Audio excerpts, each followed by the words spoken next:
Om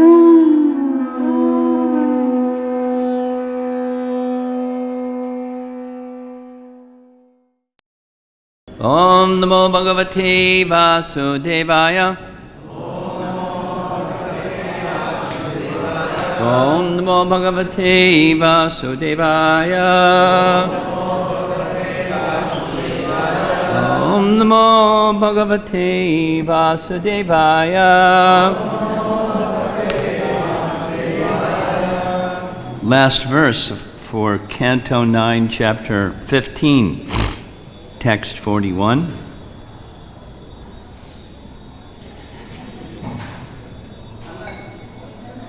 Ragyo murdhabi shiktasya vadho brahma vidhaguru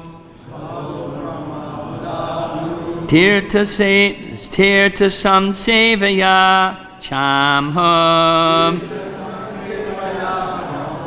Jayanga-chuta chaitanaha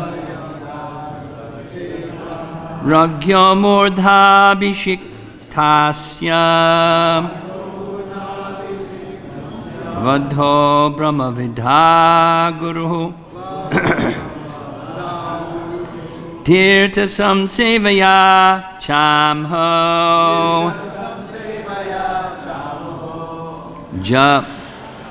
Janaghachuta chaitanaha Ragyaha of the king Murdha Abhishiktasya who is noted as the emperor Vadaha the killing Brahma Vadhat the killing of a Brahmana Guruhu, more severe. Tirtha samsevaya, by worshipping the holy places. Cha, also. Amhaha, the sinful act. Jahi, wash out. Anga, oh my dear son. Achyuta Chaitanaha, being fully Krishna conscious. Translation, my dear son, killing a king who is an emperor is more severely sinful than killing a Brahmana. But now, if you become Krishna conscious and worship the holy places, you can atone for this great sin. Purport by Srila Prabhupada. One who fully surrenders to the Supreme Personality of Godhead is freed from all sins. Aham tvam sarvapapebhyo moksha yishyami. From the very day or moment he fully surrenders to Sri Krishna, even the most sinful person is freed nonetheless. As an example, Jamadagni advised his son Parashurama to worship the holy places, because an ordinary person cannot immediately surrender to the Supreme Personality of Godhead. He is advised to go from one holy place to another to find saintly persons and thus gradually be released from sinful reactions. Thus ends the Bhakti-Vedanta purport of the 9th canto, 15th chapter of Srimad Bhagavatam, entitled Parashurama, the Lord's warrior incarnation.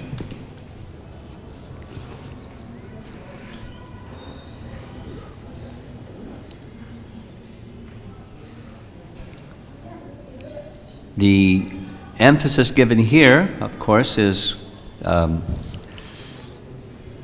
our forceful founder Acharya again and again, and here in this case again,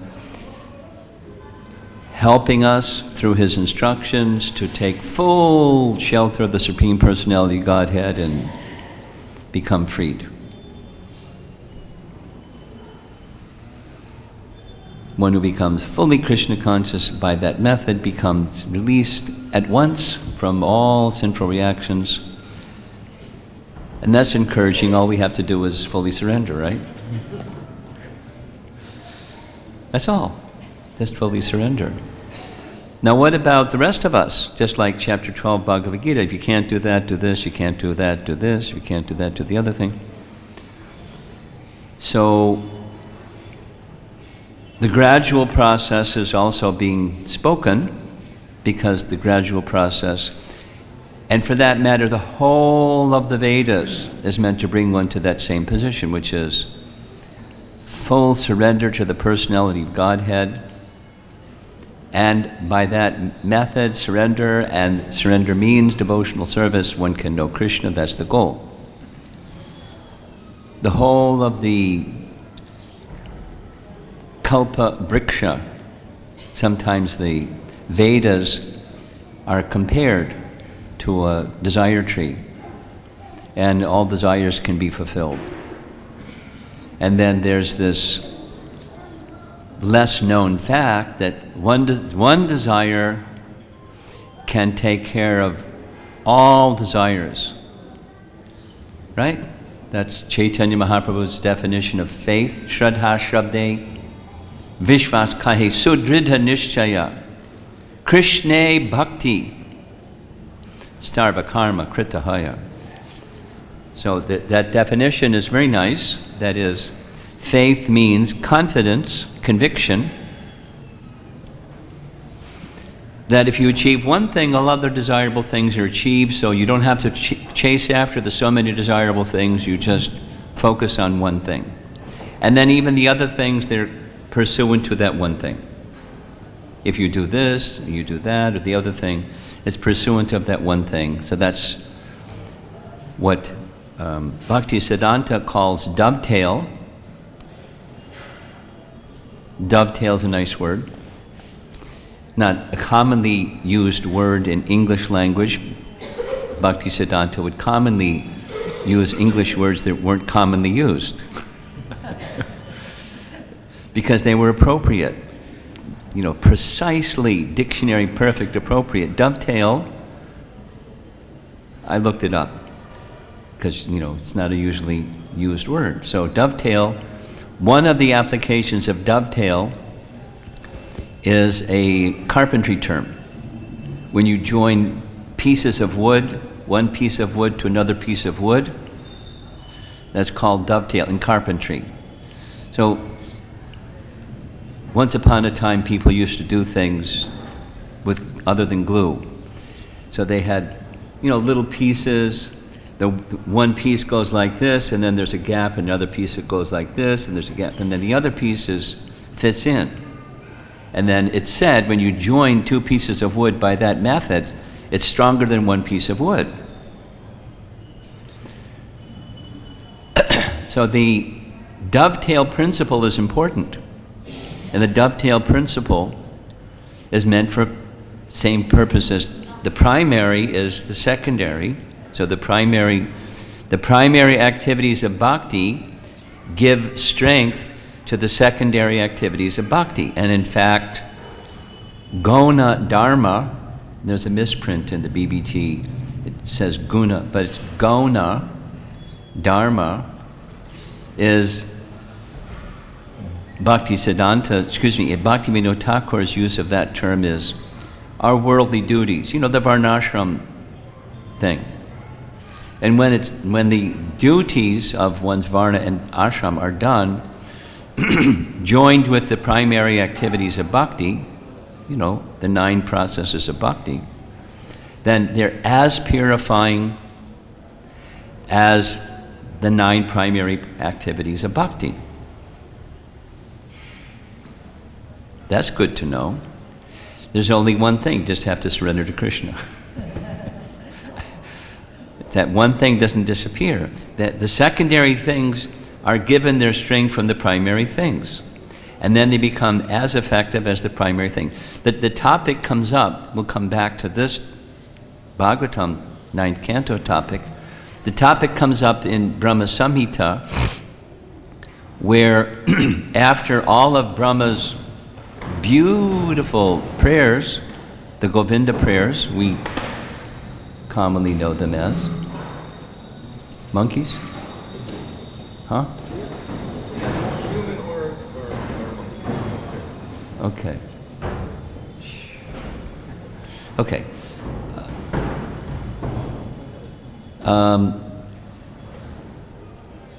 Little distraction. So, after the Brahma Samhita prayers, the very next and the last section of Brahma Samhita, this little Brahma Samhita class, there's 5 verses where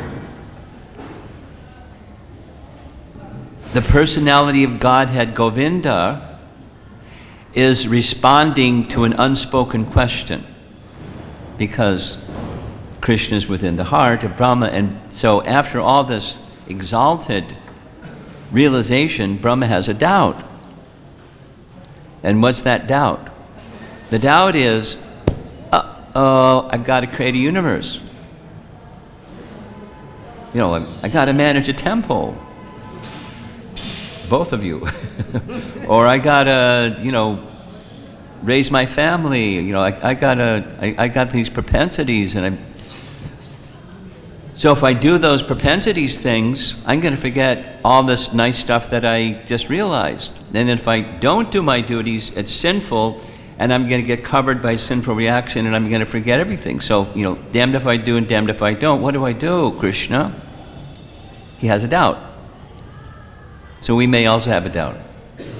That goes something, how am I going to maintain, how am I going to advance in Krishna consciousness when I have all worldly stuff? You just become a Mayavadi and just trash it. Make it zero. Become a Buddhist. Just call it false and give it a bad name and don't do anything. Karma sannyas. Krishna doesn't approve karma sannyas.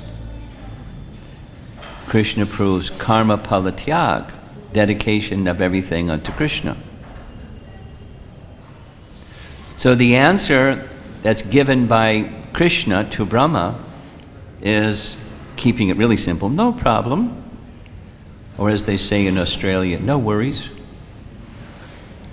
Right? No worries. You do your creating of the universe over here while you're also doing your direct activities of bhakti.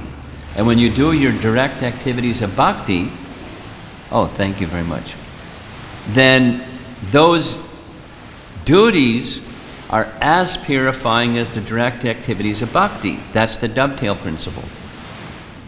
And there's just a small thing. You just have to surrender to Krishna.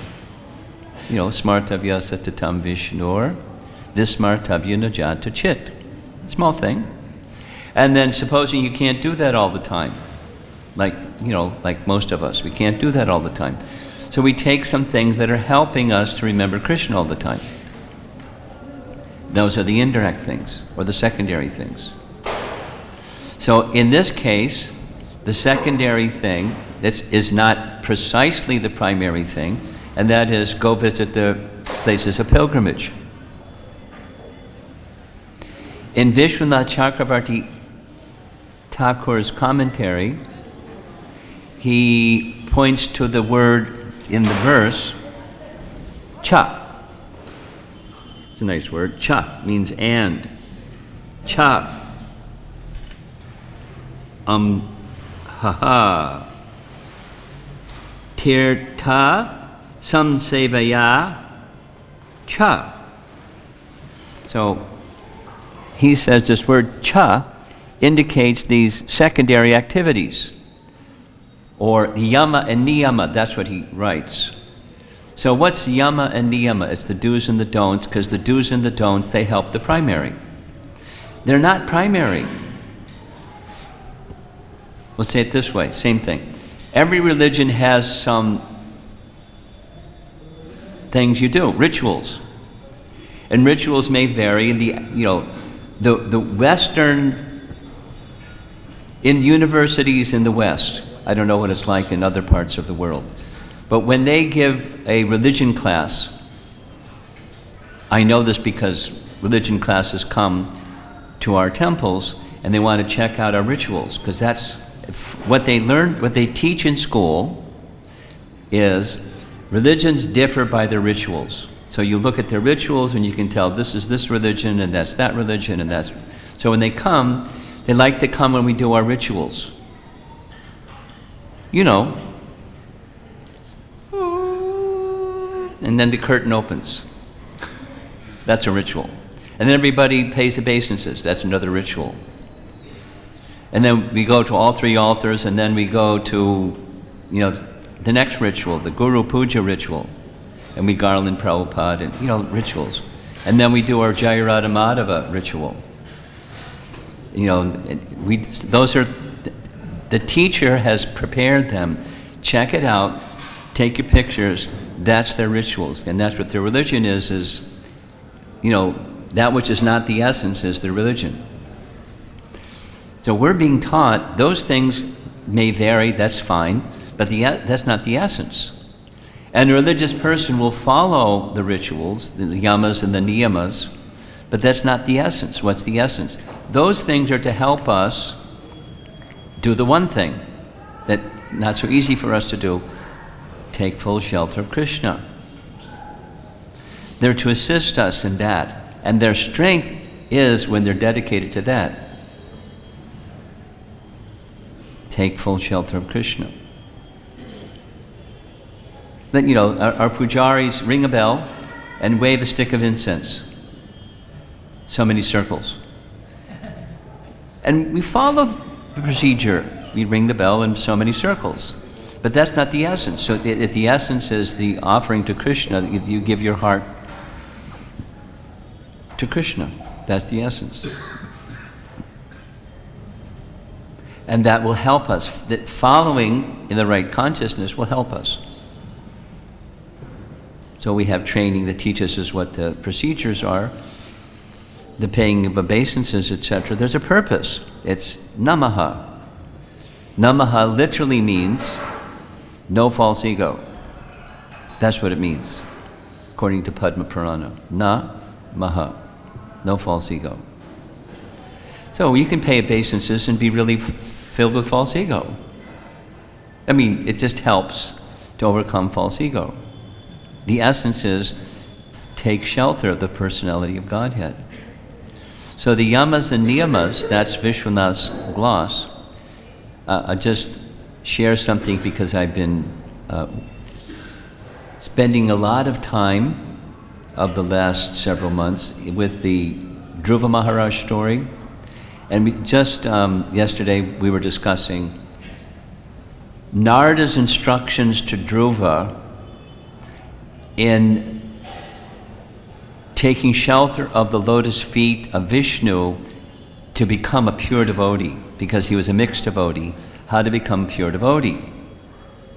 And one of the things he recommends, this is Narada's instructions to Dhruva, is go take bath and go to Madhuvan, place in Vrindavan, take bath thrice daily in the river Jamuna because it will purify you. The waters are purifying, it will purify you. It's not the essence, but it helps us get closer to Krishna. Then he says, you sit in a certain place, an asana, and then you practice Ashtanga Yoga, because it's Satya Yoga. In Dhyan or Dhyayate, that's what you do in Satya Yoga. And by following those practices of Ashtanga Yoga, you'll become purified. That's a secondary thing, it's not the essence. But the purpose of that Ashtanga Yoga thing is not just do asanas and you feel good or whatever. It's purification, and then there's things that happen after that purification. He then describes, in that purified state, fix your mind on the personality of Godhead. It describes the form in detail. And then says again, fix your mind on the form of the personality of Godhead, and you'll become purified. I mean, like further purified. But that's not it. Just fix your mind on the form of the Lord. It's engaging in devotional service. So, that's just a detail that's illustrating this point, the cha. In this case, it's the father of Parashuram advising him, Cha, toward it will help him do the essence, take shelter of the personality of Godhead, and worship the holy places. You can atone for this great sin.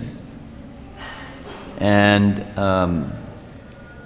the additional point, just make mention, Vishwanath Chakravarti Thakur makes reference to this phrase, Achyuta Chaitana. It's right in the verse. And he explains, I'm going to read, with consciousness that never fails. This indicates the Chit Shakti of the Lord. The Lord is endowed with his Chit Shakti, thus does not have to perform atonements, but he does so to teach the people. So this going to places of pilgrimage, coming to Vrindavan as we have, it's putting us in contact with Chit Shakti. So one may say, well, that sounds pretty direct to me. Not what's indirect about that. But the essence, one can come to the Holy Dhamma Vrindavan and do bad stuff. Right? I mean, sometimes people do that, bad stuff. So the essence isn't the make connection with Chit Shakti for the purpose of engaging in devotional service to the Supreme Personality of Godhead in full submission. That's why it's just like Varnashram is considered secondary, right?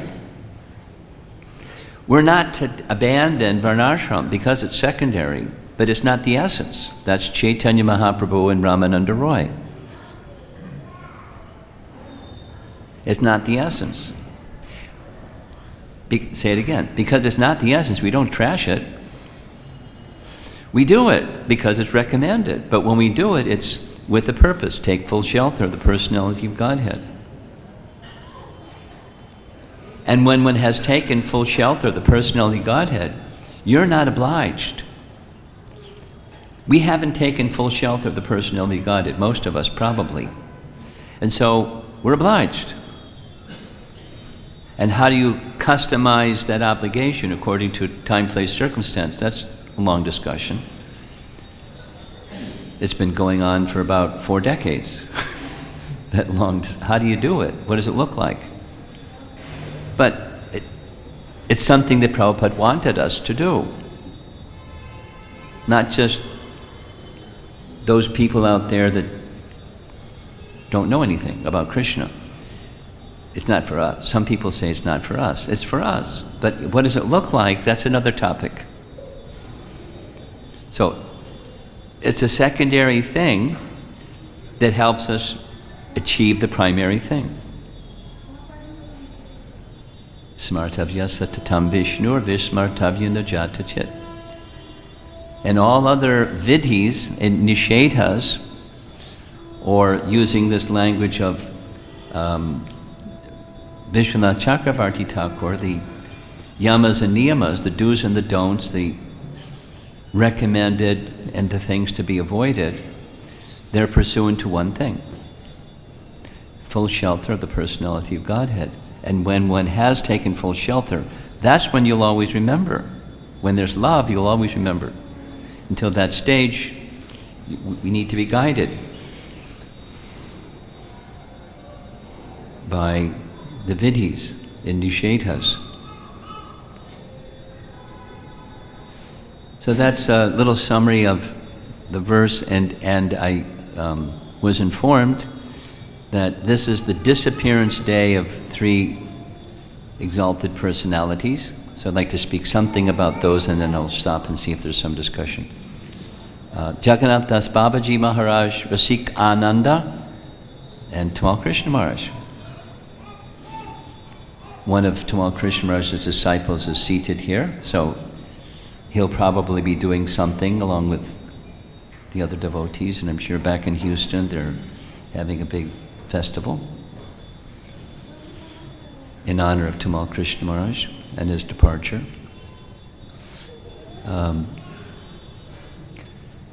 We'll start with Jagannath Das Babaji. his position in our Hare Krishna movement is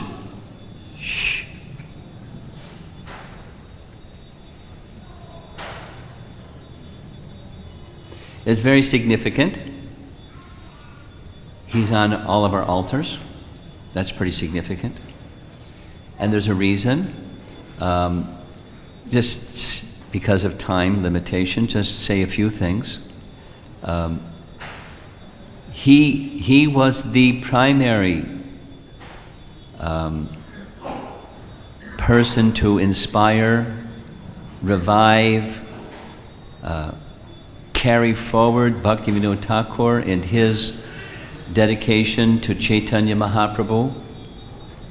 We know much more about Bhaktivinoda Thakur's life than Jagannath Das Babaji's life, but he lived here in Vrindavan primarily. And during that period of time, Bhaktivinoda Thakur came to Vrindavan. He had received already Diksha, but his Diksha guru wasn't of the topmost caliber, putting it nicely. But Jagannath Das Babaji was. And the inspiration and deep understanding, etc., during a very difficult stretch of time in the line of Chaitanya Mahaprabhu, when things had become very much deteriorated.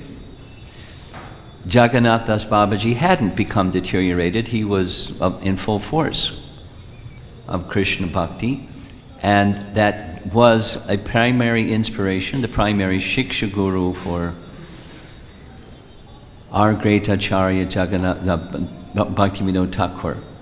So that's in our pictures in disciplic succession, Bhaktivinoda Thakur, Jagannath Das Babaji.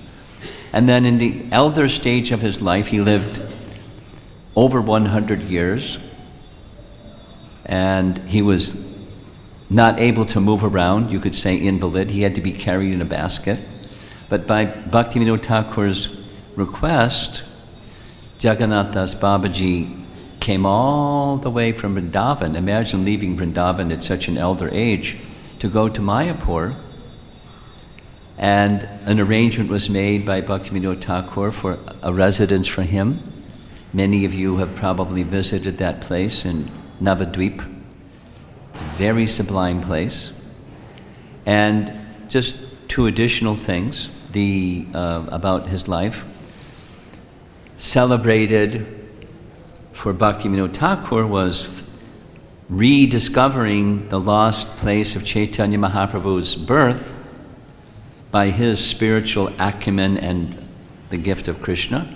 But confirming it was more than the information that he had about, for example, the now city of Navadvip is on the western bank of the Ganga. And it says over and over again that the birthplace of Chaitanya Mahaprabhu was on the eastern bank of the Ganga. And then the city of now Navadvip was new. And so why is the birthplace of Chaitanya Mahaprabhu new? Because it was very old.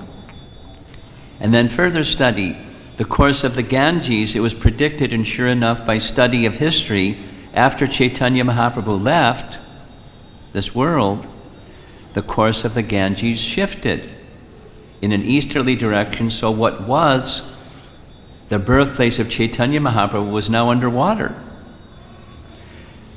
And then some time passed and it shifted back. And then the now city of Navadvip was established. So, without all the details, so many other things happened, and Bhaktivinoda Thakur became convinced that that's not the birthplace of Chaitanya Mahaprabhu, this is. So he brought Jagannath Das Babaji to the place, and we all know what happened. The invalid who Jagannath Das Babaji, because of his age, was carried in a basket, and he jumped up in the basket and high in the air, and this is it. Haribol, this is it. Gauranga. That being the greater confirmation than any other thing. even later, the archaeological evidence when the foundation of the temple, of the birthplace of Chaitanya Mahaprabhu was dug, it was found the deity, Adhokshaja Vishnu, deity of Jagannath Das Babaji, deep in the ground. So that's an archaeological, that's it. You know, it's a physical, palpable, tangible, sense-perceivable verification. That's what we rely on. But Bhaktivinoda Thakur was more relying on the confirmation of Jagannath Das Babaji. That was his faith, and that was Jagannath Das Babaji's, who can say, you know, his superlative capacity by connection with Chaitanya Mahaprabhu. Then those of you that have been to the final, Jagannath Das Babaji, where his bhajan kutir was, and where he also left this world, there's a little veranda in the back of the temple with a nice big shade tree, and it is said from that place where he would regularly sit and chant, he had darshan of Chaitanya Mahaprabhu. Now, would you like to have darshan of Chaitanya Mahaprabhu? You got to become qualified.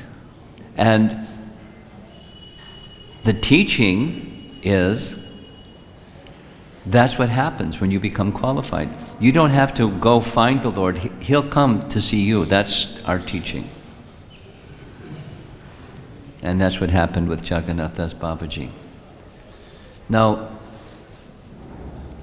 Rasikananda, a little bit about his life. He was a disciple of Shyamananda, one of the three that were received instruction here in Vrindavan under Jiva Goswami, and three were sent, and Shyamananda became his guru, sent by Jiva Goswami with the books of the Goswamis to give to the rest of the world, at least those parts of India, to revive the teachings of Chaitanya Mahaprabhu through the Goswamis. So Rasikananda was born the son of a zamindar. It's a detail in his biography described in Bhakti Ratnakar, that where his father's name was Achyutananda, the area that he was the zamindar is just like a nice word for meaning a landholder. So he was like a king because he was a landholder. And the area that he was the zamindar of included a place where, according to Bhakti Ratnakar, Ramachandra stayed for some time during that 14 years of exile, which is interesting.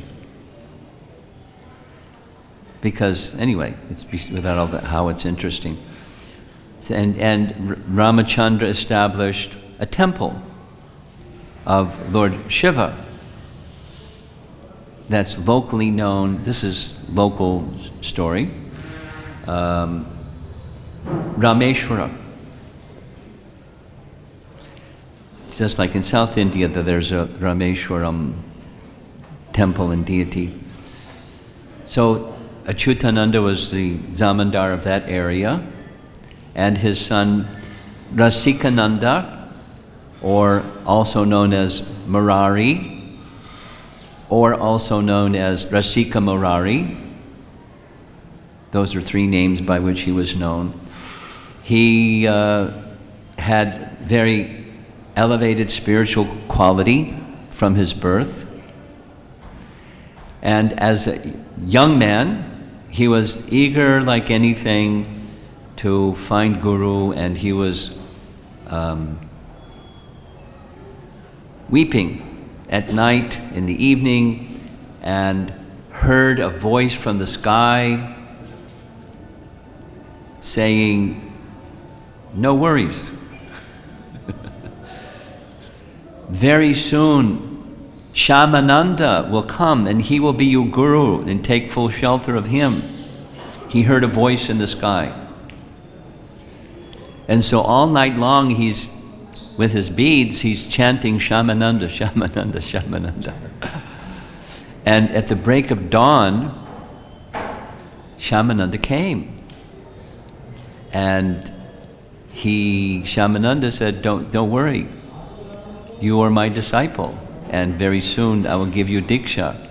And from that time onward, Rasikananda was a very elevated disciple of Shamananda. And it is said that during his life, Rasikananda was a very powerful preacher. Dacoits, Muslims, and all kinds of unqualified people, he transformed them by his ecstatic, pure bhakti. So much so, according to Bhakti Ratnakar, that people became envious of him. And so they sent an elephant to stampede him and crush him. And then it doesn't give the detail in Bhakti Ratnakar, but he converted the elephant to a devotee and gave him initiation. The envious people were stopped in their tracks. And on and on, many, many wonderful stories about his ecstatic bhakti. And a significant part of our history, Gaudiya history, is one of Rasikananda's, because he spent substantial time in Puri, one of his disciples of Rasikananda became the instructing guru of Baladev Vijayabhusan.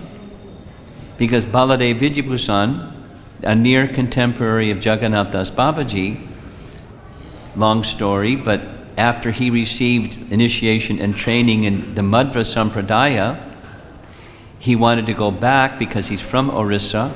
His birthplace is very near to Ramuna.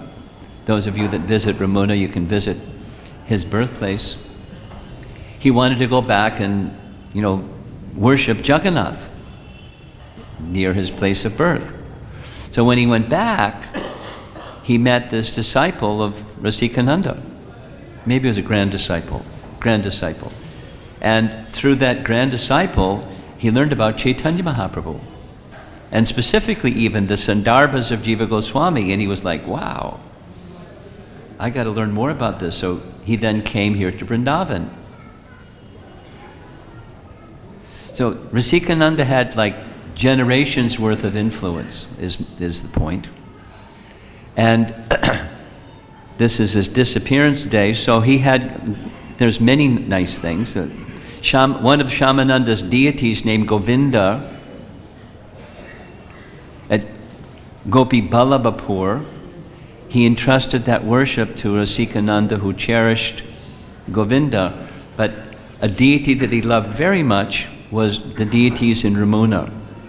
So those of you that have visited Ramuna, you'll remember over there in the courtyard is the Samadhi of Rasikananda. Very interesting. Just like it is said that Chaitanya Mahaprabhu left this world by entering into the body of Gopinath, it is said that Rasikananda entered the body of the deities in Ramuna. He got up and in the midst of a kirtan and ran towards the altar and entered into the altar and disappeared into the body of the deity. That's pretty fantastic. Who knows what platform Rasikananda was on?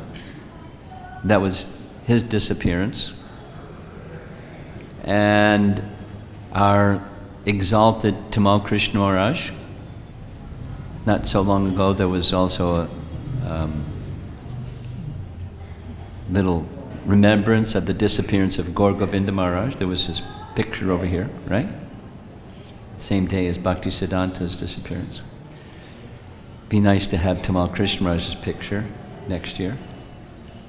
If you're here next year, you can make that arrangement.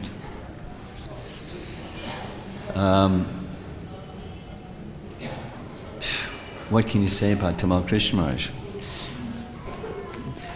One of the great heroes and warriors and soldiers in Prabhupada's army, indomitable courage and determination, really intense personality. But Prabhupada called upon him when there was mission impossible, and he achieved it time and again. One of the celebrated ones was purchasing land in Mayapur. Many people tried, were unsuccessful. He sent Tamal Krishnaraj, and it was done. The details I don't know, but I don't need to know. Just he's capable of. He's a very powerful person, empowered by his relationship with Prabhupada and Krishna. And the whole history and Juhu and all of that, he was intimately involved in the Radha Damodar party and starting preaching in China, and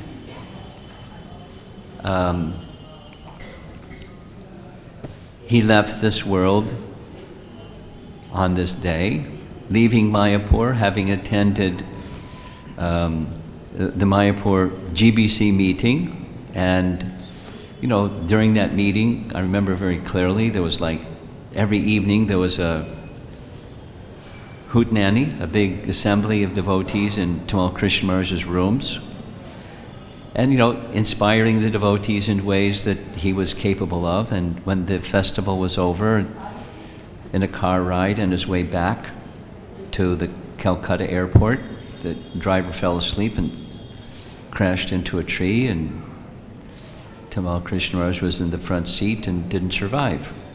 So then his body was brought in a big ceremony in Mayapur. His samadhi is there.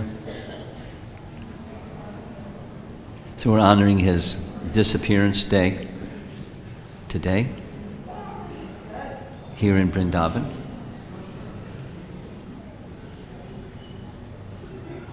Very interesting orange caps. That's so they can know who's who, I guess, huh? So I wanted to save some time for some discussion and see if there's some comments or questions.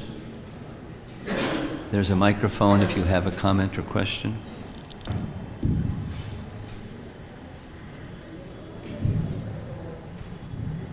Thank you for coming to Krishna Balaram Mandir.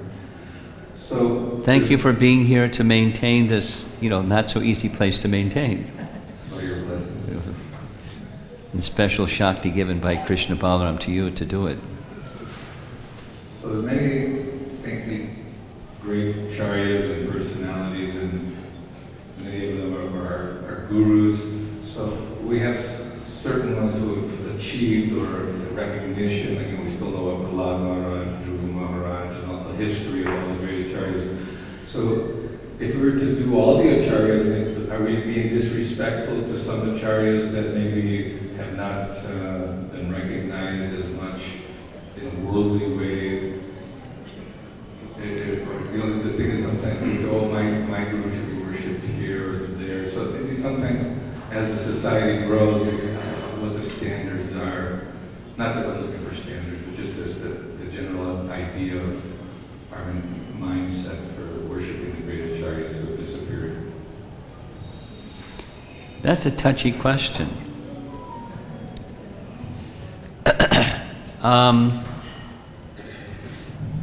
My thought when I'm hearing your question is, after Arti, we say, all glories to the assembled devotees, 3 times.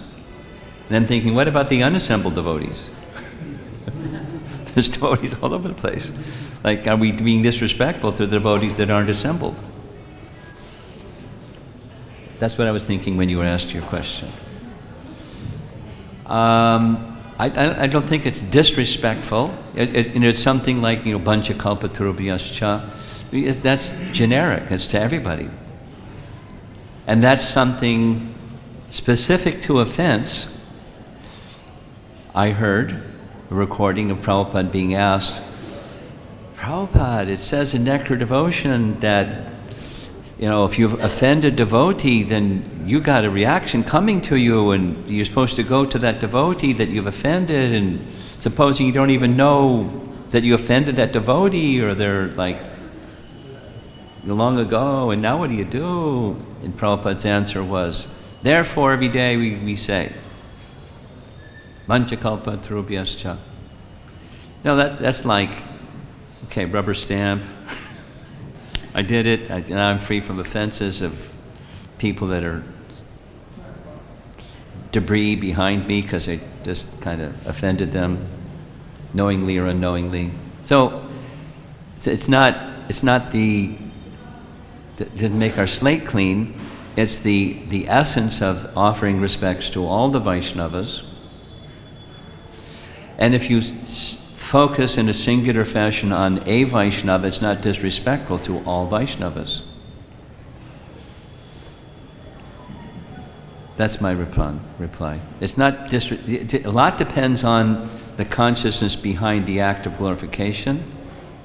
And if the general principle is Vanchakalpa Tarubhyascha Kripa Sindhubhyevacha Vaishnavebhyo Namo Namaha, and if that's the regard, the consciousness behind the act of glorifying a particular exalted Vaishnava, that's wonderful.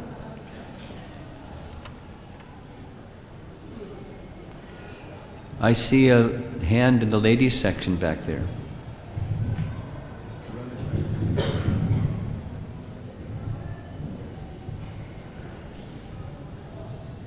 You're very enthusiastic. Compliments for your enthusiasm. Go ahead. Thank you for your wonderful class, Maharaj. It's rare for me to be able to hear you directly like this. Maharaj, you mentioned in your class about rituals. I was hearing the class on the radio before I walked in.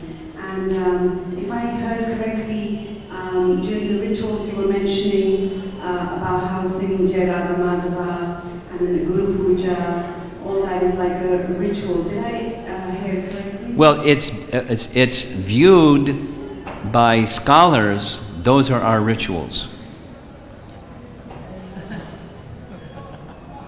Okay, but for devotees, you mean that that's our way of expressing our love to them? Yes. So, but it can be ritualized. Let's say this. One of our leading devotees raised the question, when you're paying obeisances, what's in your mind? What's the consciousness behind the paying of obeisances? And it can be a ritual when devotees pay obeisances, or it can be a submission, namaha. And that way, that's a dovetail. And the dovetail becomes as powerful as the essence. The essence is not, it's not paying obeisances. The essence is not waving a stick of incense so many circles. That's not the essence. We do, and it's our way of worshiping the Lord. Okay? It's the consciousness behind the act. That's the essence. That's my point. Thank you, Maharaj. Maharaj, do I understand correctly then? You're saying that this is our, through that action is how we are offering the real thing. Yeah. I'll say the same thing in a different way. We're not the International Society for Behavior Modification Incorporated. We're the International Society for Krishna Consciousness Incorporated. And ISKCON does certain things. And that, but it's the Krishna consciousness, it's not the behavior or the ritual. That's the essence. That's my point. Okay? We have 3 minutes. There's another enthusiastic hand, waver.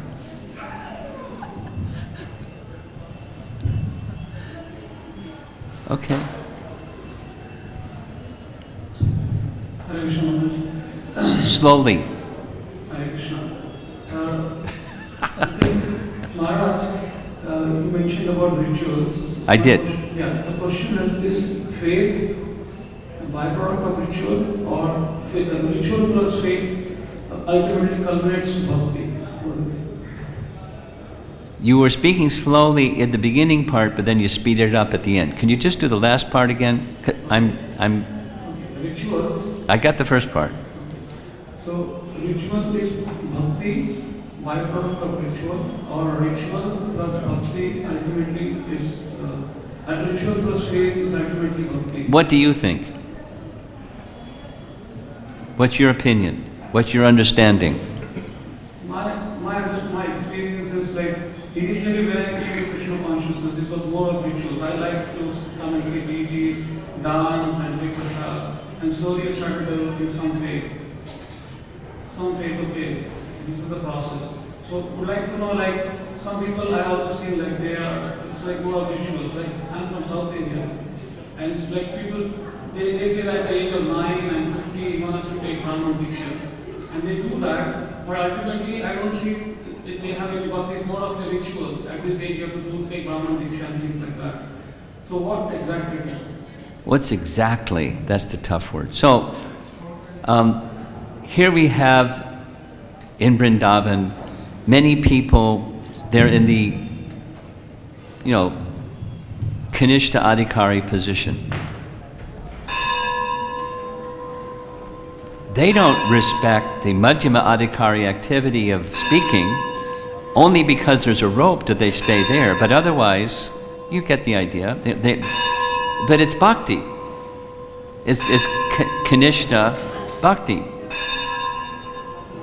And to such persons, the Kanishta, God is in the temple. And they go to the temple to see God, and that's piety. But it's transcendental piety. It's helping them go to the next stage and to the next stage and to the next stage. Here's like an example.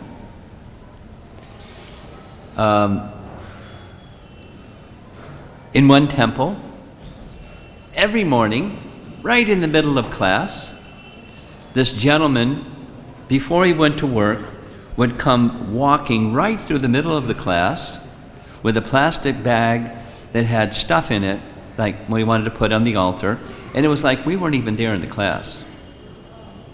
And he went to the altar, made a lot of noise, taking whatever he had in the plastic bag, put it on the altar, and stood there aloud, saying his prayers, took Charnamrita and left, and walked right through the middle of the class, like, Kanishta is it.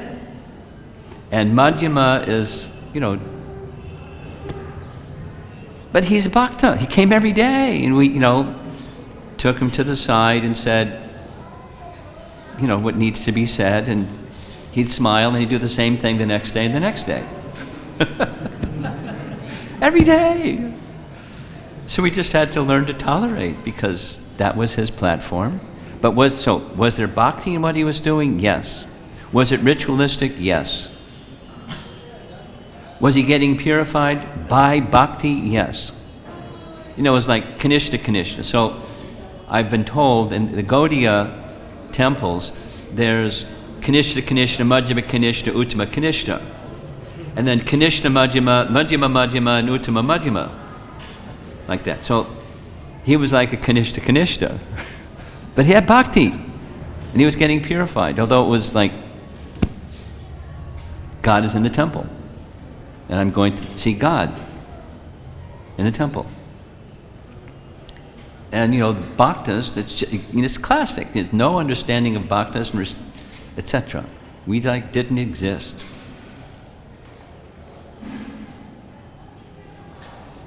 But it was bhakti, and he was becoming purified by bhakti. Does that answer your question? Last question, we're already past time. So you got to be quick. Right. Maharaj, we have this competition, Maharaj, Disciples Day. Yes. So I want to know that he was a very nice devotee, but how did he get his body by accident? How? Krishna. Krishna wanted him to go somewhere. So Krishna took him. And he took him the way that Krishna wants to take him. You go ask Krishna, why did he take him that way?